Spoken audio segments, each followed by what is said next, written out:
Hello guys, welcome back to my channel. Today we will perform the fail passive Autoland. So it will be low visibility approach and landing. We will perform the Autoland. What is the difference between a fail passive and fail operational system? You can check my another video. But anyway, I will show you, just for you who are beginners, for those of you who are beginners, I will show you how to perform this Autoland step by step. Okay, so we are near the Oslo airport, Oslo Gardermoen. So first of all, we check on ZIBO tablet that we have the fail passive system. In fail passive system we lose our redundancy, so that means if we have some failure, for example the generator trip or engine failure, we have to perform the go around and go to the our destination alternate airport, which should have the weather condition should be at least for category 1 approach or non-precision approach. Nowadays it's called type A and type B approach, but anyway, this is for another discussion. So let's jump straight into it. And so first of all, we have to prepare our FMC. So we are performing the landing on a runway 01 right. So I will put the runway 01 right, and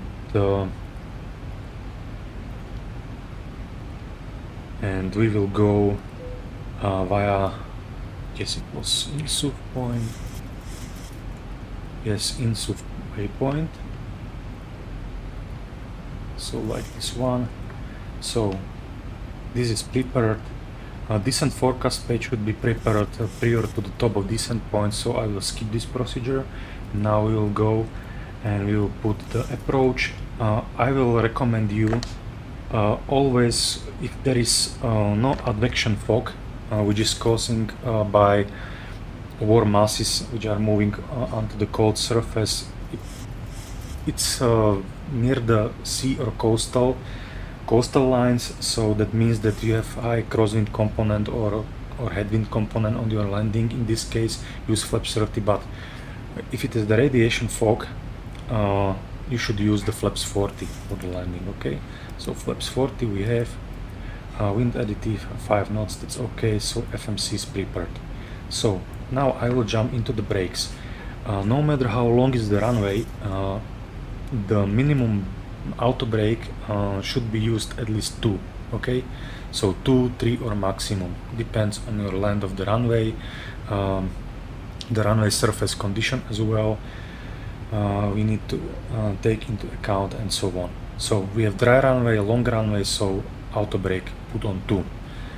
And now we are setting the MCP, so final approach course on both sides should be 012, 012, that's okay. And now setting ILS DME 111.905, 111.905 on both sides was checked as well. And just for confirmation, within our PFD is 111.95 and final approach course 012, which is basically here set. Okay, so that's it. And now minimums we first set to the category 1 approach, and it is 871. Okay, so 871. In case we have some failure which is not approved for Autoland, but it's approved for category 1 approach, we can go to category 1 minimums and hopefully see the runway. If we don't see the runway, we'll perform go around, that's obvious. Okay, so the next minimums are for category 2 and category 3 approach. In our case, it's fail passive system is using category 3A approach. Nowadays it should be disappeared, this category 3A and 3B approach. Okay, the new EASA operational procedures, but anyway, we are going with this procedure currently now, so we are using category 1A approach, so category 3A approach, which decision height of 50 feet. If we are using category 3B approach, just press in ZIBO to fail operational system and you have no minimums. So we have 50, so I will put the 50 here. Okay, so this is explained. What I will explain to you as the next is the lights. I will recommend you to use these light settings. Landing lights off, turn off lights on and taxi on. Why landing lights off? Because imagine you are driving a car in a foggy conditions and you switch your high intensity lights. So you will see basically nothing and your visibility is getting worse. So the same situation is in aviation. We would like to see three elements of the runway: approach light system, runway edge lights, or touchdown zone lights, no matter which one of these, but we have to we should see at least three lights, and in order to see them I will recommend you to put the landing lights off, and as well I will recommend to put the stop and steady to steady, especially when you are flying at night conditions. Okay. And what are some companies doing during the low visibility approach and Autoland? Switch on the APU. In case you have some failure, for example generator failure, you can put it on bus directly and you can continue with your Autoland. What I am personally doing is that I will jump into the Lex page, I will pick up the runway 01 right, put it into the fixed page and put there a 10 nautical mile ring. This is some kind of remember that within this 10 nautical mile I should be at least on flaps 5 in order to perform the stabilized approach. This is the most critical thing, that in Autoland do not hurry, do not make idle descents or something like that. You have to be stable as soon as possible. Okay, our approach band it's 1000 feet above the main sea level, so that means that if we have Oslo Gardermoen airport at 671, so 1700 feet approximately is our landing gate. So within this landing gate we should have the airplane configured for the landings and checklist already done. Okay, so that's why I'm putting 10 nautical miles. So let's jump to it and we can go directly to the Insu waypoint.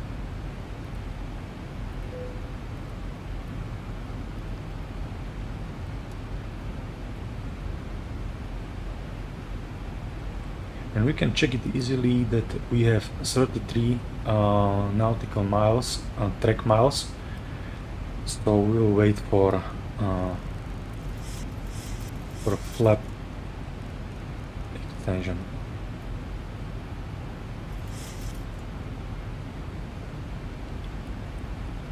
We are at 5000 feet, and as you can see from Insu, and Insu is mandatory, 5000 feet, Insu is the initial approach fix, and from Insu we can go directly to the Nosla and we can descend to 4000 feet. In real life you will hardly fly this approach like this one because you will be radar vectors. But remember, if you are not radar vectors and there is another runway in use, so we have independent or dependent parallel approaches on runway 01 left and 01 right, you have to catch the localizer via heading select mode, and we will perform it today via heading select. Okay?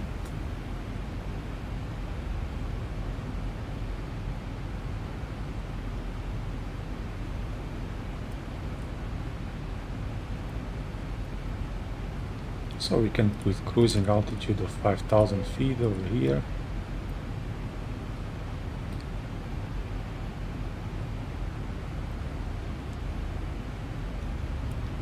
Okay, as you can see, this is the option. ZIBO has the intermediate top of descent FMC option. It is not like PMDG. PMDG is getting a geometrical path option. Okay, so in this case we can see here, I can zoom it a little bit in, we have top of descent. This is the intermediate top of descent waypoint. Okay.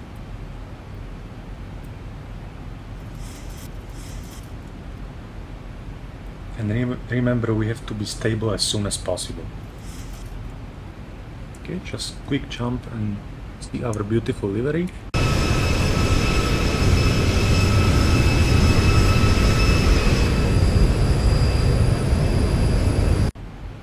Okay, perfect. In this case, if there is a low visibility operation in force, I will recommend you from your departure airport pick up at least 1000 kilograms or 1 tons of fuel extra. It's because you don't have the reduced separation minima during your approach, so it will be not 2.5 nautical miles, it will be, for example, 5 nautical miles or even more. So more likely the airplanes will go to the holding and hold for the certain time of period, for example for 15-30 minutes. So if you take 1000 kilograms additional into your minimum block fuel, you have the fuel for at least 30 minutes of holding. If you pick up 500 kilograms more, you have only 15 minutes available for the holding. So reconsider yourself what will be the traffic on your destination airport, and take as much fuel as you can, as you assume that it will be necessary. Okay. Okay, so we have approximately 5 nautical miles to catch the localizer antenna, so I will decelerate the airplane, flaps up speed, and we can go to the 4000 feet. Okay, so I will put the vertical speed in 500 feet per minute, and we can go with flaps 1.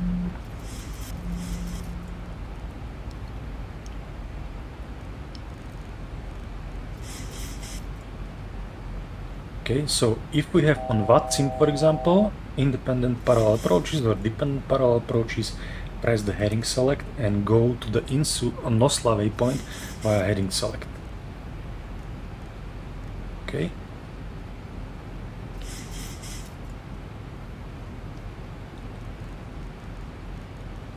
So now you can see we have to reach the NOSLA at 4000 feet, so I'll press the vertical speed to 1000 and we can go to flaps 5. Okay.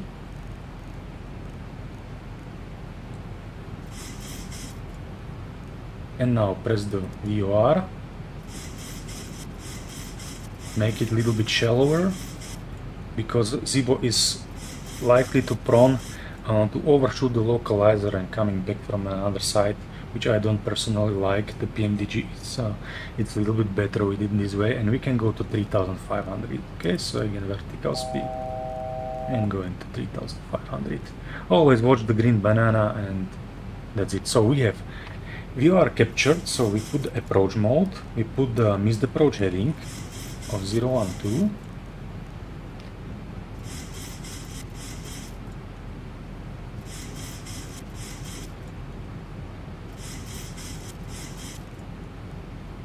If you don't feel the safe, for example, you have the tailwind or something like that, you can go via flaps 10 in order to increase the lift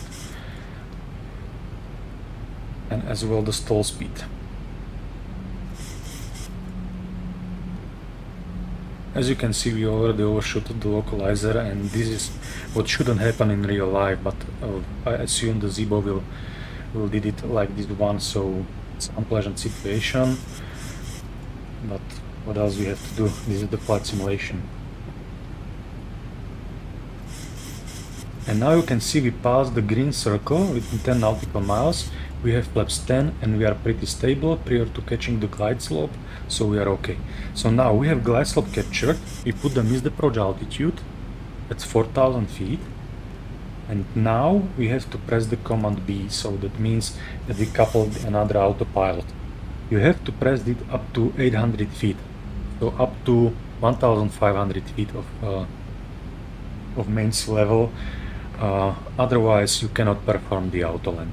And right now we put gear down, flaps 15, as we catch the glide slope, arm the speed brakes, start switches to continuous. 2500. One thing, what is the problem? It's 11 degrees or it's 13 degrees of centigrade.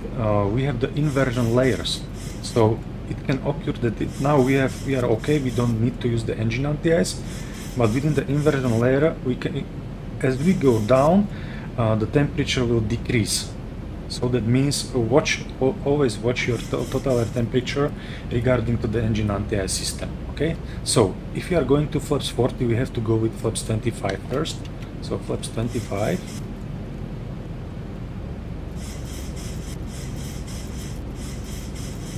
Now flaps 40. We have it set.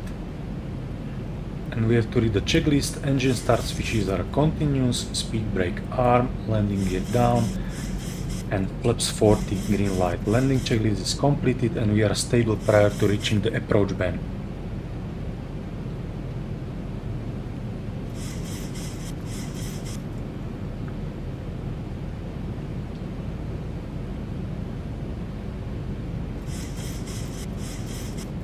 So now the first officer should set the approach mode and call any deviation. So if we have deviation from glide slope, the first officer will call the glide slope. If we have deviation from localizer, he will call the localizer.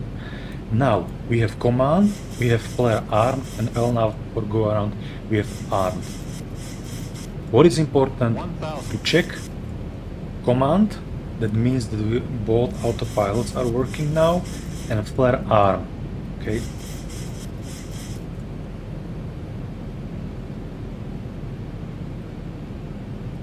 Now first officer is looking to the instruments and calling the FMA changes, and captain is scanning from the down to head up to check the 3 elements of the runway light system. At least 3 elements we should see: approach lights, runway edge lights, or touchdown zone lights. Approximately at 300 feet, 360 feet, we should have stabilizer trimming to the back. Okay, I don't know if the ZIBO has it modeled. So we have 400. Okay, now you can see that.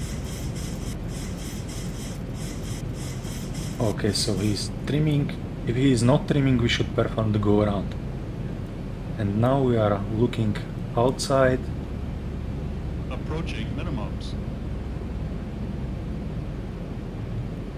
Okay, runway inside. Minimums landing. We have retard and flare arm. Okay, now we should disengage the autopilot.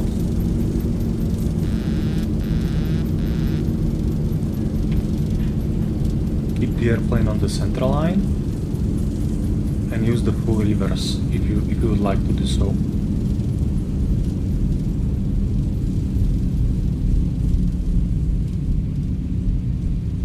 Okay.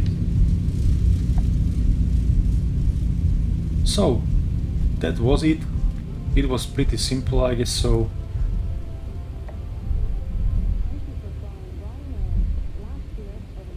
Okay, so we are safely on the ground. I hope you liked the video, and thank you for watching and have a nice day. Bye.